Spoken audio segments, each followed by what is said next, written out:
এখন ঘরের দরজার সামনে দাঁড়াইয়া থাকি আমার দরজা খোলার জন্য। আমার আম্মা জান আমার আব্বারে ছোট ভাই ডাক দিয়া তুইলা পাঠা। দুনিয়ার জমিনের মধ্যে সবচাইতে শান্তিওয়ালা মানুষ হলো ওই পোলাটা, যেই পোলাটা তার মা বাপরে শান্তিতে রাখছে, যে সন্তানটা তার বাপরে শান্তিতে রাখছে। আমি জানি না আজকে তন্তরের মাহফিলে কোন সন্তান জানি তার মারে তার বাপরে হারাইয়া মাহফিলে বসছ। অনেক সন্তান আছে তারা মা বাপরে কষ্ট দিছে।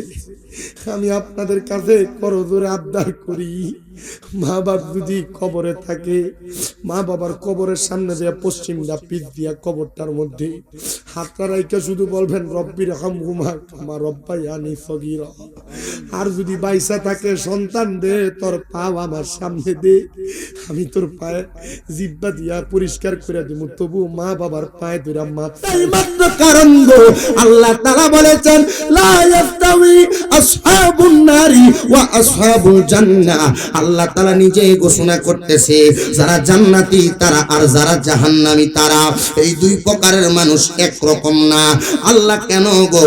আল্লাহ বলে আসহাবুল জান্নাতি হুমুল ফাইজুন, যারা জান্নাতি তারা হলো সফল কাম। হ্যাঁ তন্তরের বাবারা এত কষ্ট করে গভীর রজনীতে শীতের বেলা বাড়িতে কম্বল গায়ে দিয়া না ঘুমায়া আপনারা যে কষ্ট করে বসেছেন, আপনারা বলেন জান্নাত পাওয়ার জন্য না জাহান্নামের জন্য? আসতে বলতেছেন আপনারা ফুরাই ফুটাই গেছেন। আপনারা যদি আমার কথাগুলোর জবাব দেন আমি ওয়াজ করে মজা পাব।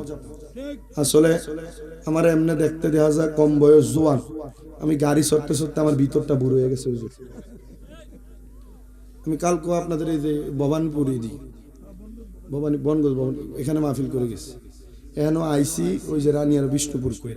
কালকে এখানে মনে আদ্রা আর একটা মাহফিল যমুনা যে আমি দমুরের উপরে আছি আর কি। তো মোটামুটি যে দৌড়াই যে আমার শরীরটা কুলায় না। আমি আপনারা অনেকে হয়তো জানেন আমার কয়টা মাদ্রাসা, কেউ জানেননি?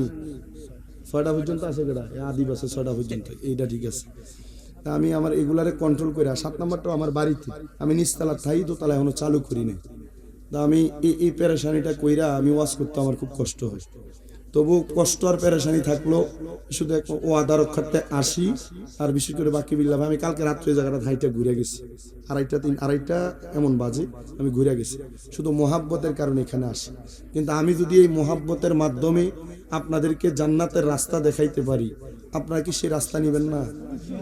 হ্যাঁ না, এরা চিন্তা করতেছে হুজুর মানুষ তো মাংনাটে হয় তুলার বুঝাও বয় না।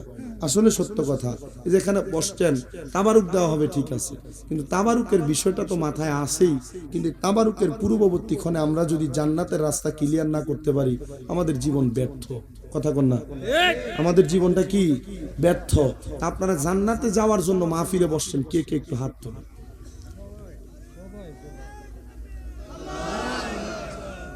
জোরে দেশ না।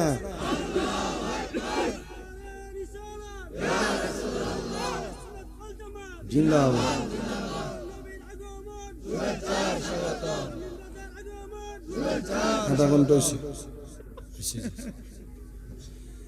আপনারা যে এমনি আওয়াজ দিতেছেন এই আওয়াজ আসতে হইতেছে।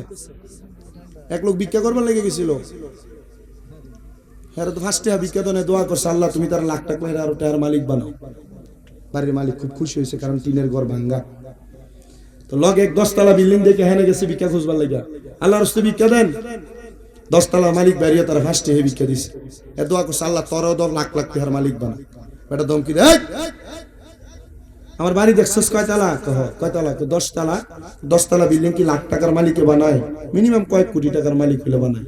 কোন না ওই পাশের বাড়িতে 5 টাকা ভিক্ষা দিছিল তো এর লাগে লাখ টাকা দোয়া করছি, যেমন টাকা এমন দোয়া।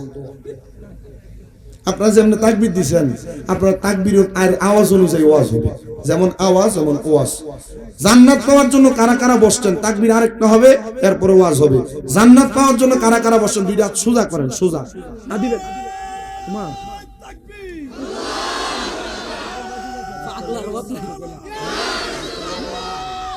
আমি না দিলে একটা দুটো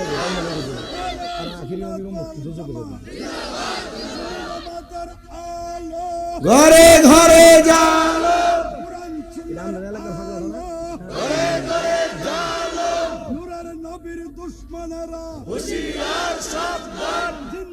মাশাআল্লাহ, আল্লাহ কবুল করেন, আমিন করেন। আমি জান্নাতে যাওয়ার জন্য, জান্নাতের রাস্তা ক্লিয়ার করার জন্য আমরা এখানে বসছি। তো জান্নাতি মানুষ যারা, এদেরকে আমাদের চিনার দরকার, বলেন না, চিনার দরকার আছে না? এখন জান্নাত তো অনেক পরে। আমাদেরকে যখন বুখারী শরীফের দরজ দেওয়া হয়, আমাদের উস্তাদ, আপনাদেরই এলাকার রানীখারের জামাই মরহুম আল্লামা আব্দুল মতিন রহমতুল্লাহ আলাইহি, আমার সরাসরি উস্তাদ, বুখারী শরীফের দরজ দিয়েছেন হুজুর আমাকে। আমি হুজুরের সোহবতে বেশি দিন থাকতে পারি নাই, তবে ইন্তেকালের, অসুস্থ হওয়ার আগের 17 দিন আমি হুজুরের একবারে কাছাকাছি ছিলাম। হুজুর ইন্তেকালের পরে আমি হুজুরে নিজে গোসল দিছি। আমি গোসল দেওয়ার সময় আমি দেখছি মানুষ মারা যাওয়ার পর ঘাল লক হয়ে যায় না, হুজুরকে যেভাবে নাড়াচাড়া করি এভাবে মানুষের শরীর দেখবেন যে কেমন জানি হয়ে যায়। হুজুরের গাও যত জায়গা দিয়ে ধোয়া হচ্ছে তত জায়গা শুধু পরিষ্কার হচ্ছে। আল্লাহর কসম করে বলি, আমার কাছে আমার প্রিন্সিপাল হুজুর কেবলাকে, আমি মাদ্রাসায় গেলেই আমরা যখন পরীক্ষার হলে বসতাম, হুজুর যে হাইটা হাইটা আসতো হাত নাড়ায়া এই বলে ডাক দিত। আমরা আজকে কামেল ফেকার পরীক্ষা দিচ্ছি ফাইনাল, আমি পরীক্ষার হলে আসি, কিন্তু আমাদের মাদ্রাসা ঠান্ডা বোঝা গেছে আমার কাছে, কুমিল্লা আলিয়া মাদ্রাসা ঠান্ডা বোঝা গেছে। প্রিন্সিপাল হুজুর যখন হাঁটতেন, হুজুর আসতেন যে দোতলা থেকে, হুজুর আসার গর্জন বোঝা যাইত, পুরা মাদ্রাসা নিরাল হয়ে যেত। আমি এতটুক বুঝতাম আকীদার ব্যাপারে প্রিন্সিপাল হুজুর কাউকে ছাড় দিতেন। এতটুক বুঝতাম প্রিন্সিপাল হুজুর যখন কিতাব পড়াইতেন, বাংলা কিতাব হাতে দিলে সরে রেখে বলতো, বেটা এলএম শিখবা কেমনে, আরবি কিতাব সামনে দাও। এতটুক বুঝতাম হুজুর যখন আমাদেরকে সামনে ডাক দিতেন, রাগান্বিত ভাষায় কথা বলতেন, আসার সময় বলতো মনে কষ্ট পাইছো। এতটুক বুঝতাম যে প্রিন্সিপাল হুজুর কেবল আমাদেরকে আদর করে এলএম দেওয়ার চেষ্টা করতেন, আমরা ফাঁকি দেওয়ার চেষ্টা করতাম। তবে আপনাদের কাছে আমরা এতটুক বলি, জান্নাতি মানুষ জান্নাত পর্যন্ত যায় চিনা লাগবে না, জান্নাতি মানুষ দুনিয়াতে চিনা যাবে। ইদা রুউ যুকিরাল্লাহু আযজা ওয়া জাল্লা, যে চেহারার দিকে তাকাইলে আল্লাহর কথা মনে হবে, এটা জান্নাতি মানুষ, আর এটাই জান্নাতের বাদশা হবে। এটার একটা প্রমাণ আজকের ওয়াজে পাবেন। আল্লাহ কবুল করেন, সবাই পড়েন আমিন। প্রিয় মুসলমান ইমানদার, শুনো, অন্তরের কাল লাগে শুনো, এই তন্তর এলাকার এই মাহফিল কুমিল্লা সহ, কসবা সহ, ব্রাহ্মণবাড়িয়া সহ আশেপাশে এলাকা, বিভিন্ন জেলা থেকে অনেক আল্লাহর বান্দারা উপস্থিত হয়। এলাকার কত মানুষ মারা যায়, মারা যাওয়ার সময় বিছানায় পত্র পায়খানা করে, কত মানুষ মারা যায়, মারা যাওয়ার সময় নাকি মুখে দিয়ে রক্ত ছেড়ে দেয়, কত মানুষ মারা যায়, মারা যাওয়ার সময় চোখ উল্টে দিব্যায় কামড় দিয়া দেয়। হ্যাঁ মায়ার নবী গো, আমরা তো এমন মরণ চাই না গো, চাই না, কারণ জান্নাত অনেক পরের রাস্তা। জান্নাতের আগে আমার আল্লাহ তাআলা ফুলসেরাত বানাইছেন, ওই ফুলসেরাতের নিচে আল্লাহ জাহান্নাম সাজাইছেন, ওই ফুলসেরাতের আগে আমার আল্লাহ তাআলা মিজান টানাইছেন, মিজান, ওই মিজানের আগে হাসরের ময়দান, হাসরের ময়দানের আগের মাকামের নাম হলো কবর, কবরের আগের মাকামের নাম হলো মাকামে দুনিয়া, আলমে দুনিয়া। এই দুনিয়ার জমিনের মধ্যে থাইকা আমরা কত রং তামাশা করলাম, কিন্তু জানো যারা মুমিন বান্দা, যারা ইমানদার বান্দা, তারা মারা যাওয়ার সময় প্রস্রাব পায়খানা করে না, জিহ্বায় কামড় দেয় না, নাকে মুখে দিয়ে রক্ত ছেড়ে দেয় না, তাদের দুনিয়ার জমিনে চোখ উল্টে দেয় না। মায়ার নবী গো, আপনি নবী বলেন না কেমনে মরে, নবী আমার জানিয়ে দেয়, একটা মুমিন বান্দা ইন্তেকাল করার আগে আমার আল্লাহ তাআলা তার কাছে 2টা রহমতের ফেরেশতা পাঠিয়ে দেয়। হ্যাঁ মুসলমান, তোমরা যারা নামাজ আদায় করো না, তোমরা যারা দান সদকা করো না, তোমরা যারা মা বাবার খেদমত করো না, তোমরা যারা ইমানের নজরদারিতে ইমানের পাহারাদার হও না, মনে রাখবা রে, মরণটা ভালো মরণ হবে না। কিন্তু নবী আমার জানিয়ে দেয়, কোন মুমিনের রূহ কবজ করার জন্য আজরাইল আলাইহিস সালাতু ওয়াস সালাম আসার আগে গো আমার আল্লাহ তাআলা 2জন রহমতের ফেরেশতা পাঠিয়ে দেয়।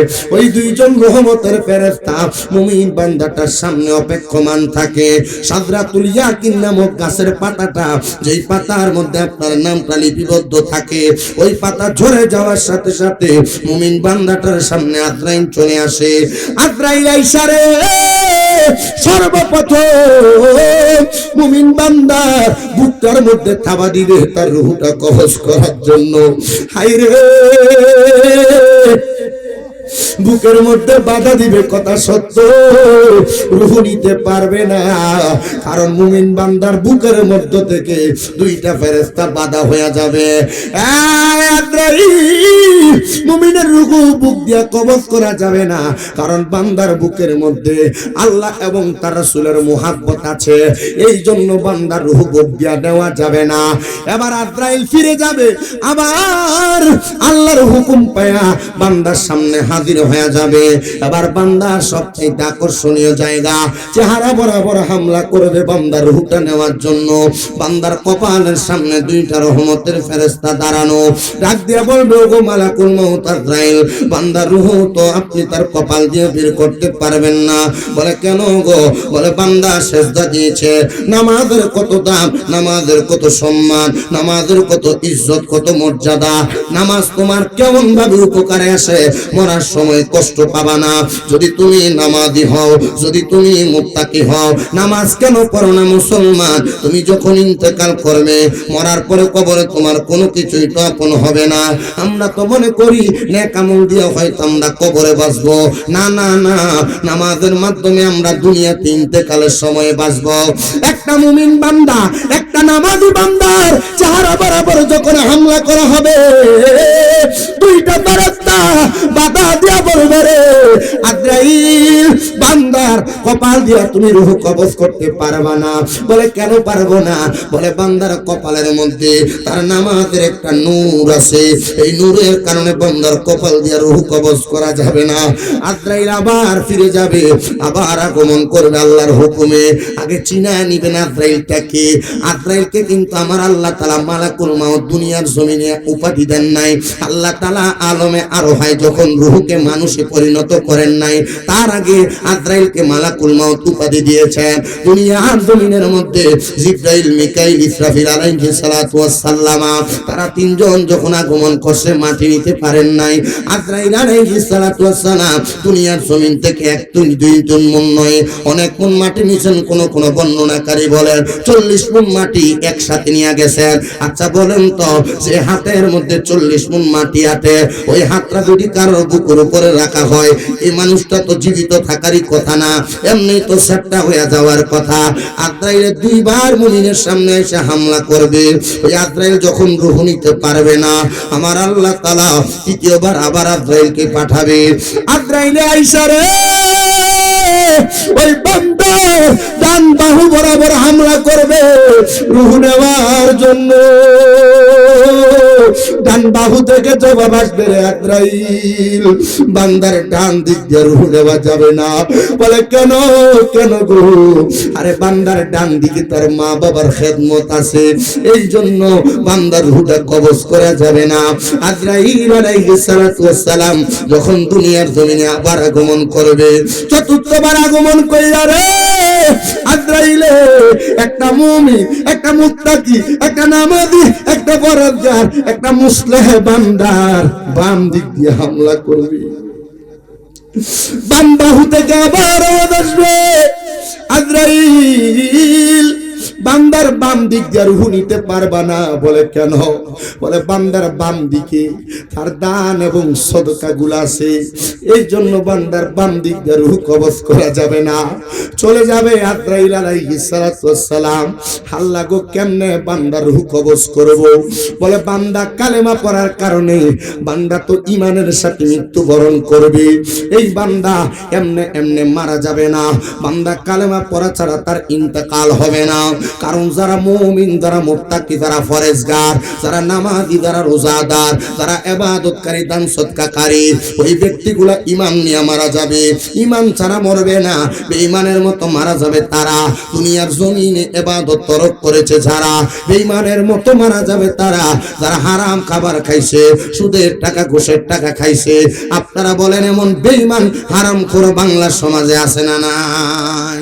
আমাদের সমাজের মানুষ সুদখোরগুলারে ধরে মসজিদের সভাপতি বানায়, সুদখোরগুলারে ধরে মসজিদের সেক্রেটারি বানায়, এলাকার সর্দার মাতাব্বরির দায়িত্ব সুদখোরগুলাকে দেয়। কথা কন না? তাই না? দেয় না? সুদখোরের সভাপতি বানাইছো কেন যদি জিগা এ মসজিদ ছাদ ডালাই দিবার সময় সব দিলে অট দিছে, এর সভাপতি বানাইতাম না তোরে বানাইতাম। কেমন দমকার মুসলমান, চিন্তা করে না হারাম করে মসজিদের সভাপতি দিছে, তখন এটা যে ইমাম সাহেবের গরম দেয় হয়, কথা কয় না, আছে না নাই? যদি জিজ্ঞাসা করে কোন ঘুষ করে না কেন মসজিদের সেক্রেটারি বানাইলা, ডাক দিয়া কয় আমরা মসজিদের সবই টাইলস দিছে বেড়ায়, এই জন্য আমরা তার মসজিদের সভাপতি সেক্রেটারি বানাইছি। না না প্রিয় মুসলমান শুনো, এ মানুষগুলা দুনিয়াতেও ভালো মানুষ না, এরা মরার সময় ভালোভাবে মরবে না, এরা মরার পরেও ভালো থাকবে না, এদের ঠিকানা হলো জাহান্নাম। শুধু জাহান্নাম নয়, আমার আল্লাহ তাআলা জাহান্নামের কিছু আলামত তাদের মধ্যে প্রকাশ করেছেন। তো আমি আপনাদের কাছে বেঈমানের কথা বলতেছিলাম না, মুমিনের কথা বলতেছিলাম, আমলওয়ালার কথা বলতেছিলাম, নেককারের কথা বলতেছিলাম। এবার যখন নেককার বান্দাটা দুনিয়ার জমিনের মধ্যে তার রূহ নেওয়া হয় নাই, আজরাইল আগমন করবে তার রূহ নেওয়ার জন্য। তার মানে যারা মুমিন বান্দা, যারা নামাজি বান্দা, তারা কালেমা পড়তে পড়তে মারা যাবে, ইন্তেকাল করার সময় ঈমান নিয়ে মারা যাবে। প্রিয় মুসলমান ভাইরা আমার শুনো, অন্তরের কান লাগে শুনো গো, বান্দাটা কিছুক্ষণ অপেক্ষা করার পর যে দুইজন রহমতের ফেরেশতা আগমন করেছে, ওই ফেরেশতাগুলা বান্দার মাথার মধ্যে হাত বুলিয়ে দিবে। আরেকজন ফেরেশতা বান্দার মুখের সামনে জান্নাতি তুফা আপেলটাকে ধরে রাখবে। ওই বান্দাটা চক্ষুটা খুইলা সাথে সাথে দেখবে জান্নাতি তুফার মধ্যে কালিমা তাইয়্যিবা লেখা, লা ইলাহা ইল্লাল্লাহ মুহাম্মাদুর রাসূলুল্লাহ সাল্লাল্লাহু আলাইহি ওয়াসাল্লাম। জবান খুলে জোরে কন্না মারহাবা।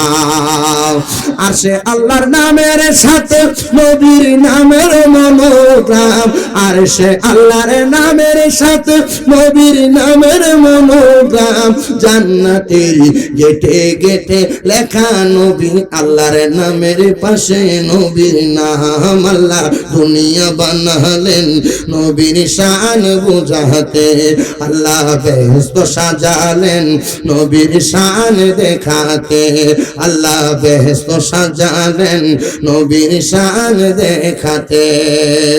আমার প্রিয় মুসলমান শুনো, অন্তরের কান লাগে শুনো গো, মুমিন বান্দা যখন তার জবান দ্বারা কালেমা পড়বে, কালেমা পড়ার সময় বান্দার জবান দ্বারা বাতাস বের হবে। আমি কিন্তু এই ওয়াজটা একটা হাদিসের আলোকে বলতেছি না, 7টা হাদিসে মুবারাকা পড়ে ওয়াজটাকে আমি গোছাইছি, একটু মনোযোগ দিয়ে শুনলে আপনাদের কাছে ভালো লাগবে বাবারা। যখন বান্দা কালেমা পড়বে, আজরাইল আলাইহিস সালাম মুখ দ্বারা বাতাস বের হওয়ার সময় ওই বান্দা রূহটা কবজ করবে। বান্দা কোনো কষ্ট পাবে না, বান্দা কোনো টের পাবে না। বলে কেন কষ্ট পাবে না, কেন টের পাবে না? বলে একটা ছোট্ট বাচ্চা দুধ পান করার সময় মা তার মাথার মধ্যে হাত বুলিয়ে দিলে ওই বাচ্চাটা যেমন ভাবে আরামে ঘুমিয়ে যায়, ইমানদার বান্দা তেমন ভাবে আরামে ঘুমিয়ে যাবে। এই পর্দার অন্তরালের আমার মা গো, নুরিয়া দরবারের পাগলেরা গো, শোনো গো, আমি চাই না গো তোমরা জাহান্নামে যাও, আমি চাই না গো তোমরা বেঈমান হইয়া মরো, আমি চাই এলাকার প্রত্যেকটা মহিলা জান্নাতি হইয়া মরো, আমি চাই প্রত্যেকটা মহিলা ইমানদার হইয়া মরো, প্রত্যেকটা মহিলা মুমিন হইয়া মরো। যদি তুমি মুমিন হইয়া মরতে চাও, নামাজি হইয়া যাও, আল্লাহ নবী বলা হইয়া যাও, রোজাদার হইয়া যাও, মা বাবার পাগল হইয়া যাও, দান সদকাকারী হইয়া যাও, দেখবা আল্লাহ তাআলা তোমাদেরকে নাজাত প্রদান করবে। এবার মুমিনের রূহটারে নিয়ে যাবে, দেহ পরে থাকবে, দেহের তো কোনো দামই নাই, দেহ পরে থাকবে দুনিয়ায়। মানুষ এটারে গোসল দিবে, মানুষ এটারে কাফন দিবে, মানুষ এটারে জানাজা পড়বে, মানুষ এটারে দাফন করবে, কিন্তু রূহ নিয়ে আজরাইল চলে যাবে। রূহ আজরাইলকে জিজ্ঞাসা করবে, এই আজরাইল তুমি কেন আমার এত আস্তে আস্তে নিয়ে যাও? যদি তুমি জানতা আমার আল্লাহ তাআলা আমার জন্য কত মহামূল্যবান পুরস্কার রেডি করে রাখছে, তাহলে তুমি আমার এত আস্তে আস্তে নিয়ে যাইতা না। দেহ কিন্তু দুনিয়ায়, রূহ কিন্তু আজরাইলের হাতে, দেহটা পরে থাকবে দুনিয়ায়, আশেক লিখতেছে দেহ তোমার তোমার চর গলে পচে যাবে, শিরায় উপশিরা গুলো ছিন্ন ভিন্ন হবে, দ্বন্দ্ব মেরু দণ্ড সবই হবে খণ্ড খণ্ড, দ্বন্দ্ব মেরু দণ্ড সবই হবে খণ্ড খণ্ড, সকলই হবে তোমার পর। রে মন আমার কেন বান্ধ দালান ঘর, একদিন মাটির ভিতরে হবে ঘর। রে মন আমার কেন বান্ধ দালান ঘর, রে মন আমার কেন বান্ধ দালান ঘর। প্রাণ পাখি উড়ে যাবে পিঞ্জর ছেড়ে, ধরা দমে সবই রবে তুমি যাবে চলে, বন্ধু বান্ধব যত মাতা পিতা তাহারা সুত, বন্ধু বান্ধব যত মাতা পিতা তারা সুত, সকলই হবে তোমার পর। রে মন আমার কেন বান্ধ দালান ঘর, রে মন আমার কেন বান্ধ দালান ঘর, একদিন মাটির ভিতরে হবে ঘর। রে মন আমার কেন বান্ধ দালান ঘর। বান্দার দেহ দুনিয়ায় আর রুহু আজরাইলের কাছে, বান্দার রুহুটারে প্রথম আসমানের সামনে যখন নিয়ে যাওয়া হবে, আসমানের অসংখ্য ফেরেশতারা আহলান ওয়া সাহলান মারহাবান মারহাবান দুয়ুফুর রহমান বলে বলে স্বাগতম জানাবি। আজরাইল, এই রুহুটা বুঝি একজন মুমিন বান্দার রুহু। প্রশ্ন করবে, জিজ্ঞাসা করবে, কিভাবে বুঝলা, কেমন করে বুঝলা এটা মুমিন বান্দার রুহু? বলে বান্দার ইবাদতের নূর দিয়া বান্দার রুহুটা একটা সুগ্রাণ প্রকাশ করতেছে, এজন্য আমরা বলতে পারলাম বান্দা একটা মুমিন বান্দা। নবীজি এই মুমিন বান্দারে তো জান্নাতের দিকে নিয়ে যাওয়া হবে। ও নবী গো, ওই দেহটার কি অবস্থা হবে? আমার নবীজি জানিয়ে দেয় উম্মত, ওই দেহের জন্য আল্লাহ তাআলা অনেকগুলা পুরস্কার রাখছে। দুনিয়ার মানুষ দেখবে তন্তর এলাকার কোন মানুষ যখন মারা যায়, ওই মানুষটার দেহটারে কবরের মধ্যে এমনে মাটির 3.5 হাত কবরে শোয়া দেয়। কিন্তু না না না, কোন মুমিন বান্দা মুত্তাকি বান্দা পরেজগার মুসলিম বান্দা যখন মারা যায়, তার মারা যাওয়ার পরে তার কবরে জান্নাতি 3 জন ফেরেশতা জান্নাতের একটা বিছানা বিছিয়ে দেয়। দুনিয়ার মানুষ দেখে না রে, জান্নাতি বিছানা বিছিয়ে দেয়। ওই জান্নাতি বিছানাটা বিছিয়ে দিয়া যখন তারা চলে যায়, মুনকার নাকির মানে সম্মানিত 2 জন ফেরেশতা আগমন করে। ওই সম্মানিত 2 জন ফেরেশতা যখন আগমন করে, ওই ফেরেশতাগুলা কবরের মধ্যে আগমন কইরা বান্দার নুরানি চেহারার ঝলক দেখা বান্দা মুমিন হওয়ার কারণে তারে কোনো সওয়াল জবাব করবে না। আহারে, মুমিন বান্দার কপাল চেহারাই প্রমাণ করে দিবে এটা মুমিন বান্দা মুত্তাকি বান্দা। ওই বান্দাটার প্রশ্ন সারা বান্দা কবর অবস্থান করবে। কবরের মধ্যে অবস্থানের পরে বান্দার পরবর্তী মাকামের নাম হলো, কবরের পরবর্তী মাকামের নাম হলো হাসরের ময়দান। বলে হুজুর কি বলেন? হাসরের ময়দান তো ভয়ঙ্কর। তামার জমিন মানুষের উলঙ্গ অবস্থায় হাসরের ময়দানে উপস্থিত থাকবে। যাদের পায়ের নিচের মধ্যে না শুধু, যাদের মাথার উপরে না শুধু, তার পুরাটা শরীর থাকবে উলঙ্গ অবস্থায়। একজন আর একজনের দিকে তাকাইতে পারবে না। মা সন্তানের দিকে, সন্তান বাবার দিকে তাকাইতে পারবে না। বলে কেন তাকাবে না? এটা এটার কারণ আছে কয়েকটা।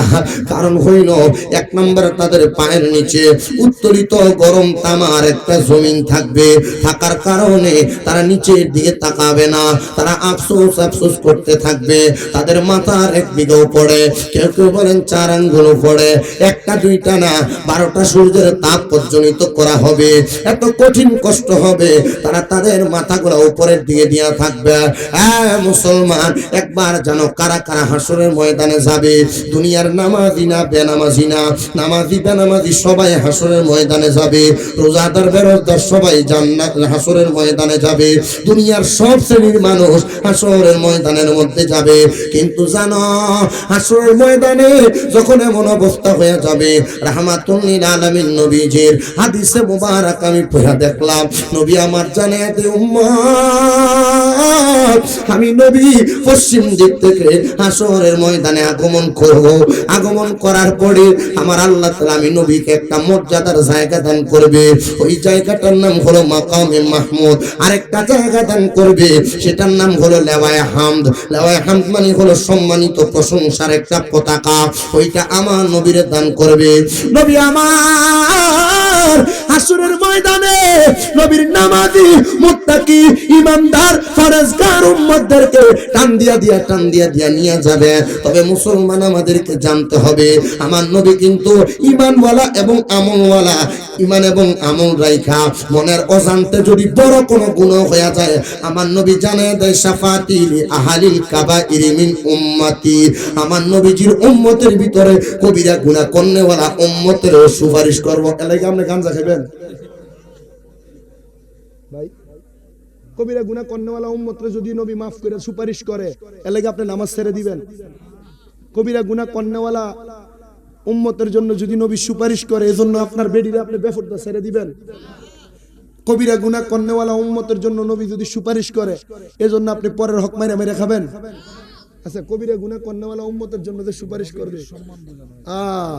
মারহাবা কয় না দি মৃত্যুদণ্ডকে, হ্যাঁ এটা বলি আমি আমি আমি শুনছি অনেক আলেমদের মুখে এই কথা শুনছি, হাদিসে শুনছি, কিন্তু এটা আমার নবীজির মর্যাদা বুঝাইছেন। যেমন রাষ্ট্রপতির একটা ক্ষমতা আছে, উনি চাইলেই মৃত্যুদণ্ডের আসামিরে মওকুফ করতে পারেন। রাষ্ট্রপতির নিজস্ব ক্ষমতায় নয়, রাষ্ট্রীয় ক্ষমতা। ঠিক আমার নবীজিকে আল্লাহ তাআলা এমন মর্যাদার মর্তবা প্রদান করেছেন, আমার নবীজি চাইলে নবীর উম্মতের কবিরা গুনাহ করা উম্মতেরও সুপারিশ করতে পারেন। সুবহানাল্লাহ জোরে কয় না তো? আর জোরে কর না সুবহানাল্লাহ। নবী আমার টান দিয়া নবীর মুত্তাকি ফরজগার নামাজি ইমানদার পর্দাশীল নারী, স্বামীর আদেশ শুননেওয়ালা নারীদেরকে আমার নবী টান দিয়া নিয়ে যাবেন জান্নাতের দরজায়। এবার আসেন জান্নাতের দরজায় বড় একটা খেলা। বলে হুজুর বলেন কি জান্নাতের দরজায় খেলা নাকি? হ্যাঁ হ্যাঁ হ্যাঁ, জান্নাতের দরজায় কেমন খেলা জানো নি? আমার নবী কয় আনা আউয়ালু মান ইয়াকরাউ বাবাল জান্নাহ, সর্বপ্রথম আমি নবী জান্নাতের দরজা খুলবো। আদম থেকে ঈসা নবী পর্যন্ত জান্নাতের দরজার বাম দিকে একটা সিরিয়াল দাঁড়াইবে, আর তাদের বাম দিকে তাদের উম্মতদের সিরিয়াল হবে। আর আমার নবী একা নবীর উম্মতদেরকে নিয়ে, যারা নামাজি মুত্তাকি ইমানদার, নামাজ পড়লে খালি ফেরফেরে জান্নাতে যাবেন, কথা এটা না। নবী ছাড়া জান্নাতে যাওয়া সম্ভব না। সাবধান, আমরা সুন্নিরা নবী নবী করি, এটার কারণ একটাই, কারণ নবী আমাদেরকে নিয়ে জান্নাতে যাবে। আপনি নবীর আগে জান্নাতে যেতে পারবেন, কারণ নবী তো জান্নাতের দরজা প্রথম খুলবে। আনা আউয়ালু মান ইয়াকরাউ বাবাল জান্নাহ, সর্বপ্রথম জান্নাতের দরজা আমি নবী খুলব। এবার জান্নাতের দরজায় কি খেলা শুনো। জান্নাতের দরজার যে ফেরেশতা, ওই ফেরেশতাকে নবীর সম্পর্কে সব বলা হয়েছে, কিন্তু ওই ফেরেশতাকে আমার নবীকে দেখানো হয় নাই। মারহাবা কর। আমাদেরকে এই প্রিন্সিপাল হুজুরে বলছিল, আব্বাজি জান্নাতের দরজার ফেরেশতা নবী সম্পর্কে সব জানে, কিন্তু ওনাকে শুধু আমার নবীজিকে দেখানো হয় না। বলে কেন দেখানো হয় নাই? আমার নবী জান্নাতের দরজার মধ্যে যাইয়া বলবে, জান্নাতের দরজা খোলার জন্য ফেরেশতা বলবে মান আনতা, কে আপনি? উনি বলবে আনা মুহাম্মাদুর রাসূলুল্লাহ, আমি মুহাম্মাদুর রাসূলুল্লাহ সাল্লাল্লাহু আলাইহি ওয়াসাল্লাম। নবী যখন এই কথা বলবে, ফেরেশতা জবাব দিবে, আপনার সম্পর্কে আমাকে বলা হয়েছে, আমি আপনার সম্পর্কে জানি। এই কথা যখন বলবে, সাথে সাথে জান্নাতের দরজা খুলে যাবে। বলে হুজুর আমার নবী কি জান্নাতে প্রবেশ করবে? জি না। আমার নবী জান্নাতের দরজার চৌকাঠের মধ্যে দাঁড়ায় থাকবে, দাঁড়ায় নবীজি একটা একটা করে উম্মতকে জান্নাতে প্রবেশ করাবে। আদম থেকে ঈসা নবী পর্যন্ত সব নবীরা দাঁড়ায় থাকবে, বলে হুজুর আপনি না কইলেন জান্নাতের দরজা নবী খুলবো, তাহলে নবী কি জান্নাতে আগে প্রবেশ করবে না? আরে বাবা, নবী জান্নাতে তখন প্রবেশ করা লাগবে না, এই যে মেরাজের মাস চলতেছে, আমার নবী তো মেরাজেই জান্নাত দেখা ফেলাইছে। জান্নাতের কোনো কিছু নবীর কাছে গোপন আছে? জাহান্নামের কোনো কিছু গোপন আছে? কোন জায়গার কোনো কিছু গোপন আছে? আর আমরা কি সুন্দর মেরাজের রাতে নবীজি মেরাজ করছে, সশরীরে মেরাজ হইছে, এই কথা বলতে গেলে আমরা কি সুন্দর কইয়া দেয়। আর বেটা, নবীর ঘুমন্ত অবস্থায় মেরাজ হইছে, যদি সশরীরে মেরাজ হইতো তাহলে নবীজি কি লাগা, আমার নবীজি কেন বাইতুল মুকাদ্দাসের দরজা জানলা কয়টা কইতে পারলো না? আচ্ছা, আপনি আমার বাড়ি বেড়াইতে গেছেন, আপনি কি আমার বাড়ির দরজা জানলা কয়টা ঘন্টা লেগে গেছিলেন? মাহফিলে যাইছেন, বাস কয়টা গুনতে আইছেন? কে গুনছেন আজ পর্যন্ত বাস এনে কয়টা? এ ব্যাককল এ মেরাজের ব্যাপারে আজকে না দেখলাম একটা মেরাজের হ্যাঁ তুলনা করছে শুভ ফরকিয়া রজনী আর পতিতা রজনী। হ্যাঁ কইতেছে মেরাজের রজনী নাকি মেরাজের রজনী নাকি এটা পরকিয়ার রজনী। আমার নবী নাকি উম্মে হানির ঘরে পরকিয়াতে আসক্ত ছিল। নাউজুবিল্লাহ, জোরে কয় না কেন? আমি বাংলাদেশের প্রধান উপদেষ্টা ডক্টর মোহাম্মদ ইউনূস সহ বাংলাদেশের প্রশাসনিক কর্মকর্তা যদি আজকে এই তন্তর ইমাম হুসাইন রাদিয়াল্লাহু তাআলা আনহু গাউসিয়া নুরিয়া হিফকানা মাদ্রাসার সুন্নি মহাসম্মেলন ইমামে আজম কনফারেন্সের মাইকের আওয়াজ শুনে থাকেন, সোশ্যাল মিডিয়া ইলেকট্রিক মিডিয়ার মাধ্যমে জেনে থাকেন যে এই বেয়াদব বলেছে নবীজি সাল্লাল্লাহু আলাইহি সাল্লাম রজব মাসের 26 তারিখ মেরাজ করেন নাই, উনি পরকিয়া করেছেন, এই বেয়াদবকে শাস্তি প্রদান করেন, নচেত বাংলার সুন্নি জনতা এদেরকে কাফের কাফের কাফের হিসেবে ঘোষণা দিয়েছে। ডান হাত তুলে বলেন ঠিক আছে ঠিক?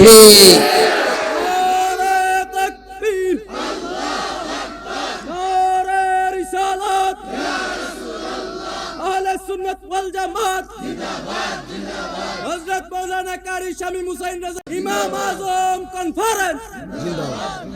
জোরে কোন মারহাবা। ইসলামের ন্যূনতম জ্ঞান মানি এই তন্তর ইমাম হুসাইন মাদ্রাসার নুরানির ফোলার যে জ্ঞান আছে, নাজারা মাদ্রাসার ছাত্রর যে জ্ঞান আছে, হিফজ বিভাগের প্রথম পরে এই ফোলার যে জ্ঞান আছে, এই ব্যাককুলির জ্ঞানও নাই। আর নামের শেষে লাগায় আলমাদানি। আমার এক উস্তাদ কইছি এটা আলমাদানি না বেটা, এটা জালমাদানি। কথা কই না, ঠিক কি না? এটা আলমাদানি না, আলমাদানি লাগাইছে উপর দিয়া লেবাস, এ ফতুয়া দিতেছে আর কথা কইতেছে যে মেরাজের রাতে নবীজি নাকি পরকিয়াতে আসক্ত ছিল। এটা কাফের এবং হারামজাদা, এটা জন্মের ঠিক নেই। ঠিক কি না?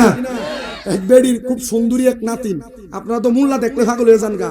মোল্লা যদি ঘাটটা মোড় হয়, মোল্লা যদি টুপিটা ঠিক থাকে, মোল্লা যদি পাঞ্জাবিটা ঠিক থাকে, আপনার খুব পাগল হয়ে যান গা। এটা নিয়ে দেশি মুরকাটা খাবান, এটা নিয়ে মুরকা ডিম ফাললে ফতমটা খাবান, এটা নিয়ে গাছের মাক্কার ফতম ডিমটা কি কয় ফতম ফাপ্পাটা খাবান, এটা নিয়ে ফতম ডাবটা ধরলে এটা নিয়ে খাবান। জি না, সব মোল্লারে খাওয়াইও না বেটা, এই মোল্লার বাচ্চা বাচ্চা খাওয়াইও, কারণ উল্টা ফাল্টা মোল্লারে খাওয়াইলে উল্টাই তোর টেহাটাই বিফলে যাবে। এক বেড়ির সুন্দরী নাতিন আছিল, তো সুন্দরী নাতিন তাহলে বেড়ি খুব নাতিন বলে গর্ব করত, মুরব্বী মানুষ। এখন এলাকার ফোলাফাইন যা আছে এই নাতিনের লেগে পাগল।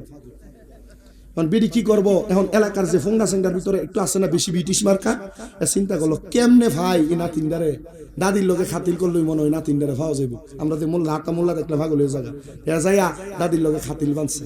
দাদি গো, তুমি তো কাম কাজ করতে পারো না, বুড়া মানুষ মুরব্বী মানুষ, তুমি আমার একটু কষ্ট করে তোমার খেদমত করবার লেগে সুযোগ দাও। বেড়ি কয় বেটা আমি নিজেই চলতাম পারি না, তোর বেতন দেবো কই থেকে? কয় না গো, বেতন লাগতো না, তুমি আমার দোয়া দিলাইও, তুমি আমার দোয়া করলে চলবো। ঠিক আছে, তুই আমার খেদমত করবি। এখন আমি তো তোর নামই জানি না, তুই খেদমত করবি কেমনে? আমার কিছু লাগলে তোরা ডাক দিব কেমনে?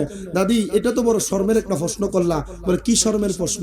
আরে দাদি আমার নাম তো তোমার কাছে কইতেও শরম লাগে, আমার নাম হইল নাতিন জামাই। এর নাম কি? আসতে কইছে নাম কি?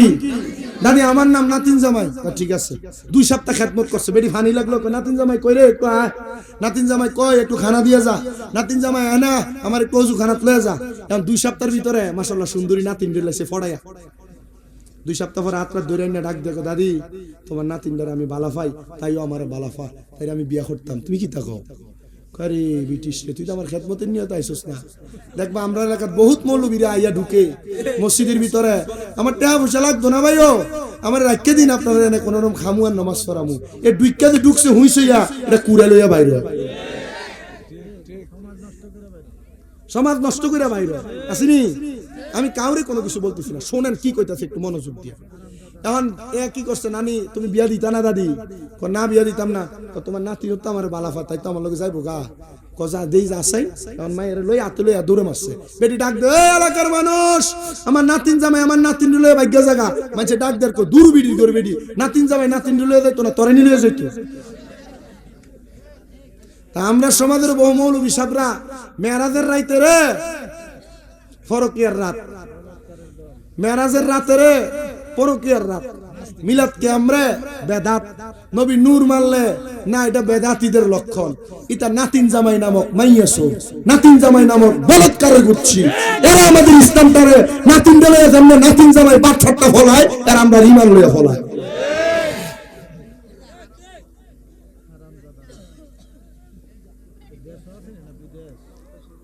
আপনার কি কষ্ট হইতেছে? এটা বিদেশের ভিতরে বইয়া বইয়া ফেসবুকে টুস করে পোস্ট করে লাভ।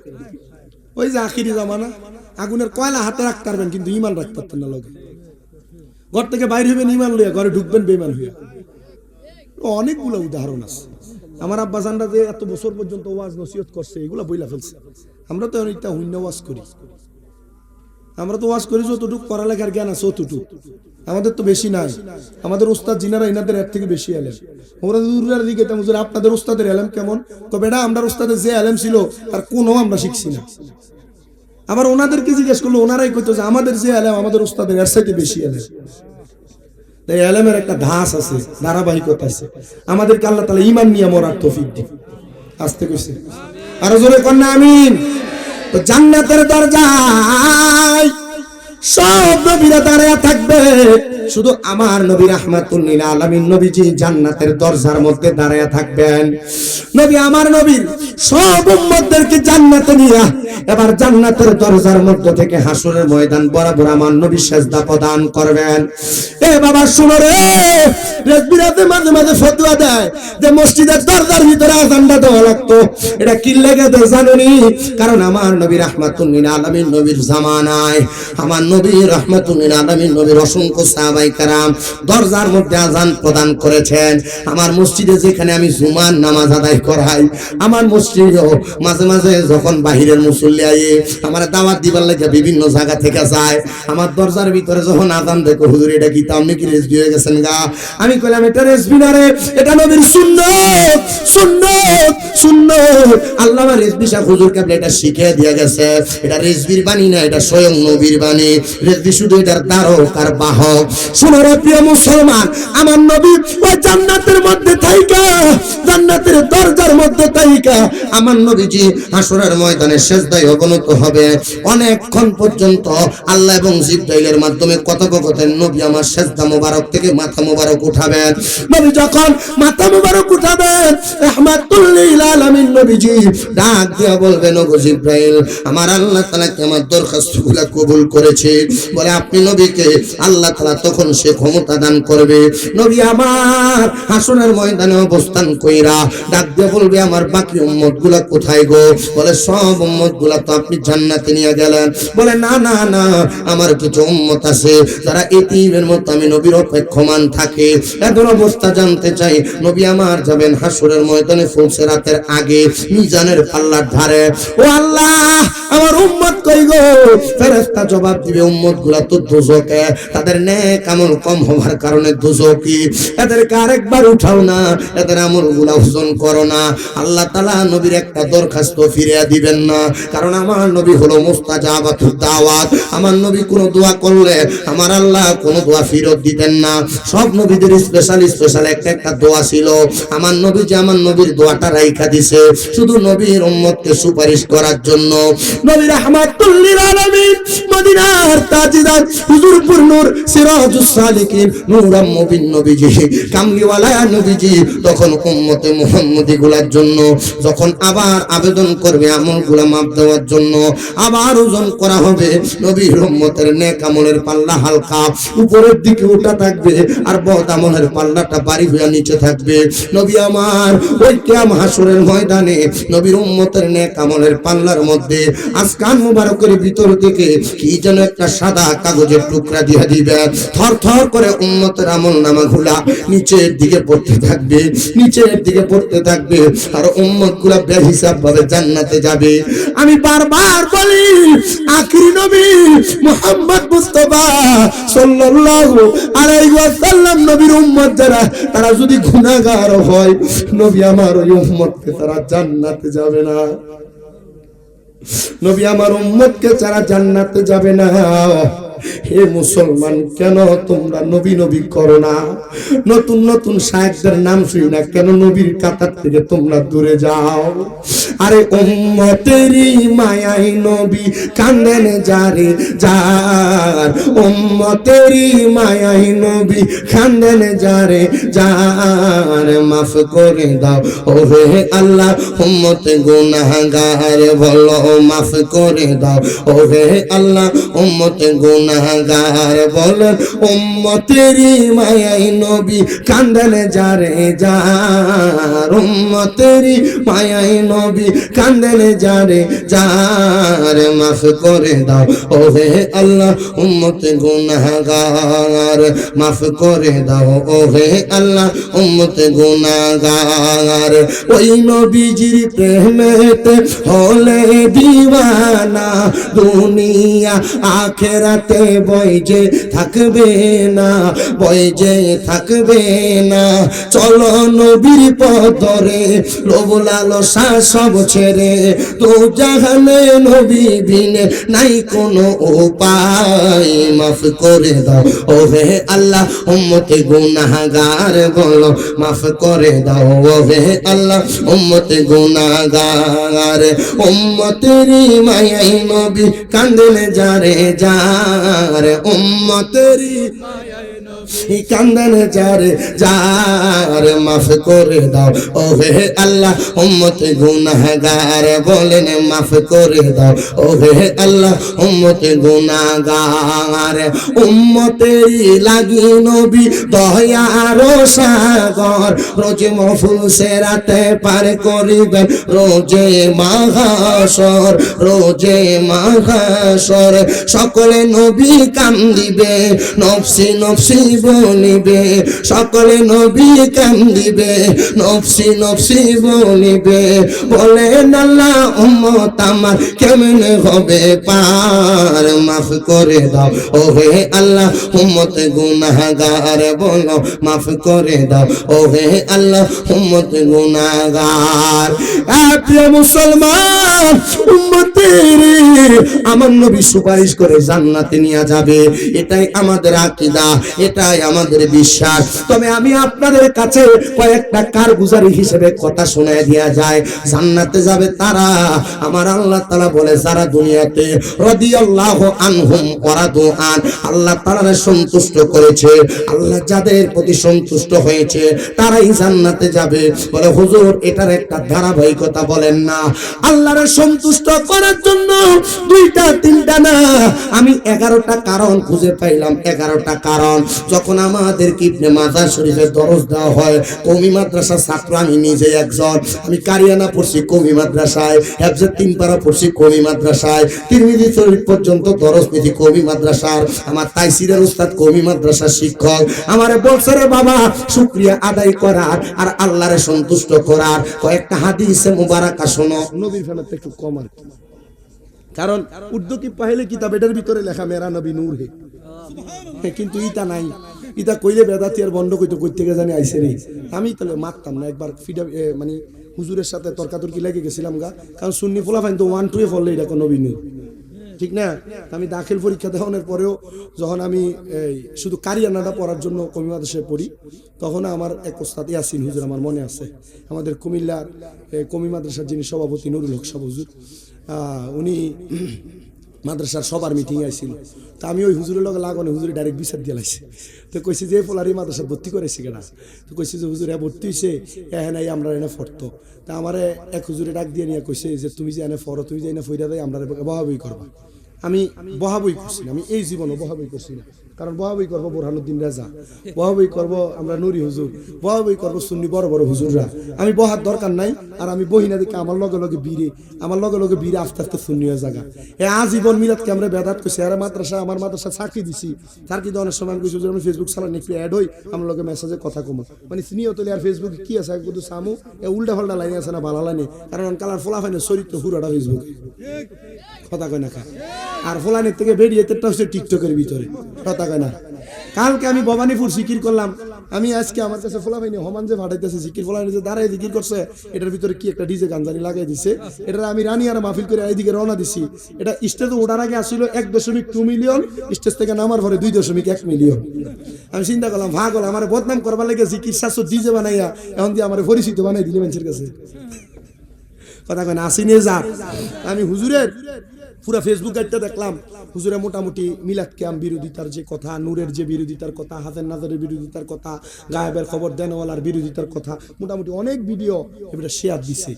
এখন আমরা যখন কিয়ামে দাঁড়াই, ইয়া নবী সালাম আলাইকুম কইয়া হে আমনে দাঁড়ায় থাকে ডুলে, আমি আবার হের দিকে চাইলে এমনে দে, আবার আমরা সুমা খালি আশহাদু আন্না মুহাম্মাদুর রাসূলুল্লাহ কই আমরা সুমা দেই, হে মোহরা ডলে আমরা সুমা দেই, আর হে সুমা না দিই আমরা ডলে ডলে ডলে।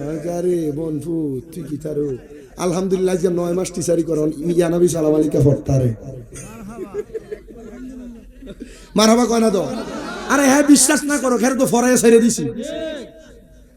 আমি কেউরে কিছু কই না, আপনি জোর করে জীবনে কেউরে কিছু কইয়া করাই পারবেন? কি দরকার জোরাজুরি? এগুলোর সমাধান বড় বড় ওলামাই কেরাম বহুত আগে দিয়া গেছে। তবে আমারে আল্লাহর সন্তুষ্টির কয়েকটা কারণ শিখাইতে যায়। বলছে 1 নাম্বার আল্লাহর ইবাদত, 2 নাম্বার মা বাবার খেদমত। তবে আম্মা আব্বার খেদমত ছাড়া আল্লাহর ইবাদত কইরা কোনো মানুষ আল্লাহরে খুশি করতে পারে না। আপনারা কি কষ্ট নিতেছেন? প্রিয় মুসলমান ইমানদার, তখন আমার হযরত সাদ ইবনে উবাদা রাদিয়াল্লাহু তাআলা আনহুর একটা হাদিস শরীফ তারা পড়াইছে। বলে যদি মা বাবার খেদমতের মাধ্যমে আল্লাহ তাআলার সন্তুষ্টি অর্জন করতে চাও, এ প্রিয় মুসলমান, আমার পড়াইছে হযরত সাদ ইবনে উবাদা রাদিয়াল্লাহু তাআলা আনহু। উনি ওনার আম্মা জানের বড় পাগল ছিলেন, কিন্তু দুঃখের বিষয় সাদ ইবনে উবাদার মা ছিল একজন ইহুদি মানুষ। প্রিয় মুসলমান ইমানদার, ইহুদি মানুষ থাকা সত্ত্বেও হযরত সাদ ইবনে উবাদা রাদিয়াল্লাহু তাআলা আনহু ডাক দিয়া কয়, ইয়া রাসূলুল্লাহ, আপনি আমার আম্মা জানের লাগি একটু দোয়া করেন। নবী আমার কয়, সাদ ইবনে উবাদা যাও রে যাও, তুমি যুদ্ধের মধ্যে যাও। আমি নবী দোয়া করলাম। হযরত সাদ ইবনে উবাদা 21 দিনের জন্য যুদ্ধে চলে গেছেন। যুদ্ধ থেকে এসে খবর পায় সাদ ইবনে উবাদার মাটা মারা গেছে। সাদ ইবনে উবাদা আমার নবীর কাছে দৌড়ে যে ডাক দিয়া কই, নবী গো, ও মায়ের নবী, আমার মা তো মরে গেল, আমি যুদ্ধে ছিলাম, আমি আমার আম্মা জানের জানাজা পাই নাই। সাদ ইবনে উবাদা, তোমার মা মরে গেছে, তোমার কাছে কষ্ট লাগে, কিন্তু জানো নি তোমার মা মাইরা যেও পয়সা গেছে। নবী গো কি বলেন, মা মুইরা বাঁচতো কেমনে? বলে তুমি তোমার মারে কি দেখা গেছো? বলে ইহুদি। সাদ ইবনে উবাদা, তোমার আম্মা জান ইন্তেকাল করার 3 দিন আগে আমি নবীর কাছে ইসলাম ধর্ম গ্রহণ করেছি। সাদ ইবনে উবাদা, তোমার মা ইন্তেকাল করেছে, যাও তুমি চিন্তা করবা না। সাদ ইবনে উবাদা ডাক দিয়ে কয়, ইয়া রাসূলুল্লাহ, ইয়া হাবিবাল্লাহ, নবী গো, আমার মা মারা গেছেন, আমি তো ওয়ারিসদার হিসেবে অনেক সম্পত্তি পাইছি, তো আমি তো আমার আম্মা জানের জানাজা পাই নাই, আমি সন্তান হিসেবে আমার কোনো দায়িত্ব আছে কিনা? আমার নবী কয়, হ্যাঁ দায়িত্ব আছে। নবী গো কি দায়িত্ব? নবী আমার বলেন, 1 নাম্বার আসসালাতু আলাইহিমা, মার জন্য দোয়া করবা, ওয়াল ইস্তিগফারু লাহুমা, আম্মা আব্বার জন্য ক্ষমা প্রার্থনা করবা, ওয়া ইনহাযু আহাদিহিমা, আম্মা আব্বার জন্য কোনো ওয়াদা থাকলে পূরণ করবা, ঋণ থাকলে পূরণ করবা, ওয়াসিলাতির রাহমিল্লাতি লা তুসালু ইল্লা বিহিমা, আম্মা আব্বার আত্মীয় স্বজনের সাথে সম্পর্ক ভালো রাখবা, আল্লাহ তাআলা তোমার মারে মাফ করবে। আর ওয়াইক্রামুস সাদিকিহিমা, আম্মা আব্বার বন্ধু বান্ধবের সাথে ভালো ব্যবহার করবা, তাদেরকে সম্মান করবা, তাদেরকে তাজিম করবা। নবী গো, ও মায়ার নবী, দয়ার নবী, রাহমাতুল লিল আলামিন নবীজি, মা যে মারা গেছে, এত সম্পদ আমারে দিয়া গেছে, আমার কোনো সম্পদ লাগবে না গো নবী, আমি কি করব আপনি বলেন না। আমার নবী কয় সাদ ইবনে উবাদা তুমি তোমার মায়ের পক্ষ থেকে কিছু সদকা করে দাও। সাদ ইবনে উবাদা কয় ইয়া রাসূলুল্লাহ নবী, ও মায়ের নবী গো, আমি কি সদকা করব? আমার নবী কয় তোমার যা ইচ্ছা। সাদ ইবনে উবাদা কয় ইয়া রাসূলুল্লাহ আপনি সাক্ষী থাকেন, আমার একটা খেজুরের বাগান আছে, মিখোয়া দাও, ওই বাগানটা আমি আমার মার জন্য আল্লাহর রাস্তায় সদকা করে দিলাম। নবী আমার কয় এ সাদ ইবনে উবাদা তুমিও সাক্ষী থাকো। আমি নবী বললাম এই সদকার বিনিময়ে আল্লাহ তাআলা তোমার মার নাজাত দিব। পরের দিন সকালবেলা সাদ ইবনে উবাদা কাঁদতে কাঁদতে নবীর সামনে হাজির। নবী আমার জিজ্ঞাসা করে এ সাদ ইবনে উবাদা কেন কান্না করো, কারণটা কি একবার বলো না। সাদ ইবনে উবাদা কয় ইয়া রাসূলুল্লাহ আমি স্বপ্ন দেখেছি গো, আমার মা জান্নাতের একটা থালের মধ্যে লইয়া নতুন নতুন খানা খাইতাছে। সাদ ইবনে উবাদা তোমার আম্মা জান জান্নাতের খানা এমনে পায় নাই রে, এমনে পায় নাই। আমার আল্লাহ তাআলার দুইটা পাখি ক্ষুধার্ত ছিল, তোমার বাগান থেকে ছোট একটা পাকা খেজুর থেকে একটু একটু করে আহার করেছে। এই জন্য গতকালকে সন্ধ্যাবেলা ওই পাখিগুলো আহার করার কারণে আল্লাহ তাআলা তোমার মার কবরে নাজাত দিয়া দিছে, জান্নাতি খানা দিয়া দিছে। এই টাইমে একজন ইহুদি ডাক দিয়া কয় ইয়া রাসূলুল্লাহ আপনি তো সন্ধ্যাবেলার সময়ে মদিনার উকাস বাজারের পাশে ছিলেন, মক্কার উকাস বাজারের পাশে ছিলেন, তো আপনি তার খেজুরের বাগানের মধ্যে খেজুর দিয়ে খাইছে, আপনি কেমনে বুঝলেন? এটাই আমার নবী গায়েবের খবর দেনেওয়ালা, নবী এমনি তো গোপন খবর দিয়া দেয়। সাদ ইবনে উবাদা কয় ইয়া রাসূলুল্লাহ সদকার মাধ্যমে যত আমার মা জান্নাতি হয়ে গেছে, আমি আমার মার জন্য এটা করতে পারি, আমি খুশি। এ প্রিয় বাবা, তন্তর মাদ্রাসা ময়দানে যারা যারা উপস্থিত হয়েছে, তন্তর বাজারের ব্যবসায়ীরা, তন্তর বাজারের খদ্দের দোকানদাররা, তন্তর এলাকার মানুষেরা, পর্দার অন্তরালের মা বোনেরা, মাদ্রাসার অভিভাবকরা, নুরিয়া দরবারের মুরিদানরা, আপনাদের অনেকের মা কবরে, অনেকের বাবা কবরে, সম্পদ কামাই করেন আপনারা অনেক, কিন্তু মা কবরে থাকার কারণে আপনার বাবা আপনারা বড় কষ্ট করে মানুষের মতো মানুষ করছে। আব্বা দামি কোনো খানা খায় নাই, আপনি সন্তানদের দামি খানা খাওয়াইছে। আব্বা কোনো দামি লুঙ্গি কিনা পরে নাই, আপনি সন্তানদের পরাইছে। স্মরণ করে দেখেন শীতের দিনে আব্বার জুতার তলাটা একবারে ক্ষয় হইয়া যাইতো, কিন্তু আপনি সন্তানরে বাপে একটা সুন্দর জুতা কিনে না দিলে আপনি পায়ে দিয়ে খাটের উপরে দৌড়াদৌড়ি করতেন। এখন আপনার কাছে টাকার অভাব নাই, আব্বা জান কবরের বাসিন্দা, কত টাকার মালিক আপনি, আব্বারে 500 টাকা দিয়ে একটা লুঙ্গি কিনা পরাইতে পারেন না, পরাইবেন কেমনে? আব্বা জান তো কবরে। এ পর্দার অন্তরালের মা, তোমার মা দামি কোনো জামা কাপড় পরছে না, মার কাপড় তারা সুই সুতা দিয়ে সিলিয়া সিলিয়া পরছে। তুমি স্কুলে মাদ্রাসায় যাওয়ার সময় তোমার 10-5 টাকা হাতে দিয়া দিছে। মা নতুন কোনো জামা কাপড় পরছে না, ঈদের দিন আমরা জিফুতের কিন্না পরাইছে। কিতা গো মা, ঈদের দিন দুপুর বেলা পুরান কাপড়টা দিয়ে আপনি পইরা রইছেন। মা নতুন জামা কাপড় কি পরতেন না? মা বইলা দিত এখন কি আর আমার ঈদের বয়স আসেনি? অভাবের কথা বলতো না, টাকা নাই বিদায় যে কাপড় কিনতে পারছে না মা বলতো না। এখন তুমি সন্তানের কাছে লাখ লাখ টাকা আছে, কিন্তু তোমার মা দুনিয়াতে না, 500 টাকা দিয়ে একটা কাপড় কিনা মারে পরাইতে পারো না। আরে পরাইবা কেমনে? মা তো কবরে। ও সন্তান, আজকে আমি স্টেজে ওঠার সময় মাদ্রাসা থেকে নামার পরে একটা ফুল আমার হাতটাতে মুঠ করে দুইটা কান্দা দিছে। হুজুর আমার মা দুনিয়ার জমিনে নাই, আমার আম্মার লাগে একটু খাস করে দোয়া করে।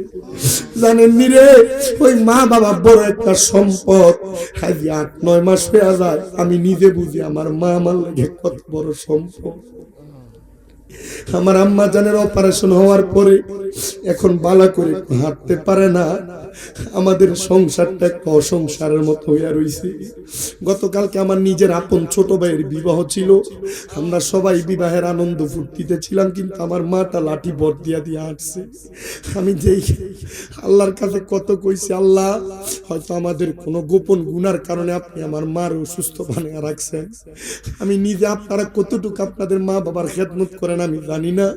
আমার মা হসপিটালে থাকা অবস্থা থেকে 2 মাস 11 দিন আমি আমি যে বিছানায় ঘুমাই ওই বিছানায় আমি আমার পিঠ মারে উঠাইছি, কান্দা দিছে, আমার লাগে তোরা কত কষ্ট করতাছ। আমি ডাক্তারের কাছে যাইয়া এই পর্যন্ত প্রায় 8.5 লাখ টাকার উপরে আমার খরচ। আমি বলছি পারলে আমার থেকে আরো 10-15 লাখ টাকা নিয়ে যান, আমার মাটা যেন হাঁটতে পারে সে ব্যবস্থা করে দেন। আমার ডাক্তার জবাব দিছে, শামীম সাহেব টাকা দিয়া যদি সব হইতো আপনার মা প্রথম দিনে হাঁটতে পারত।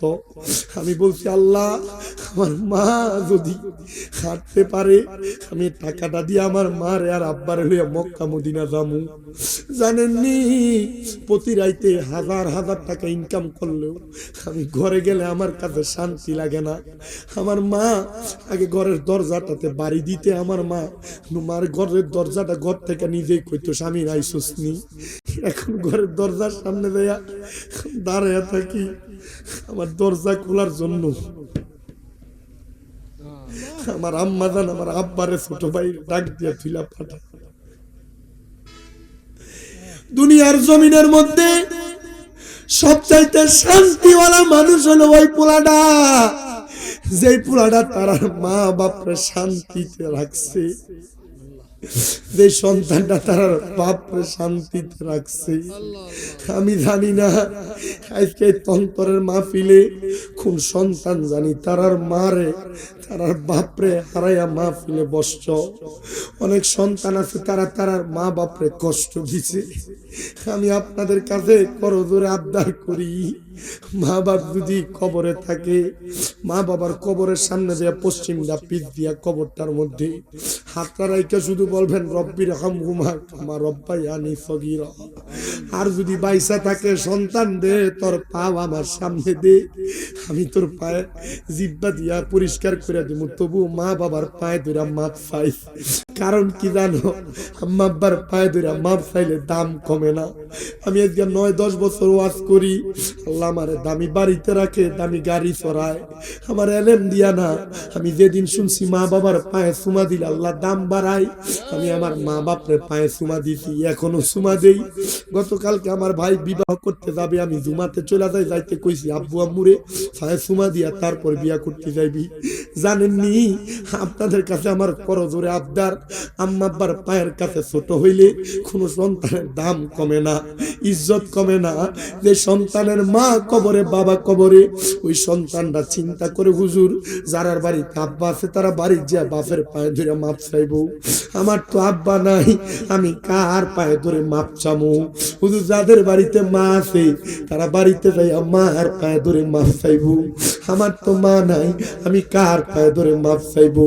সন্তান মা নাই বাবা নাই, মাপ চাওয়ার মতো কোনো সুযোগ তোমার নাই।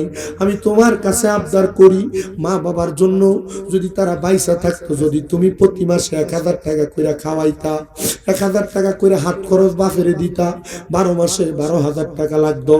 মা বাপ তো কবরে চলে গেছে, মা বাপের দেওয়া জায়গা সম্পদ তুমি ব্যবহার করতেছ।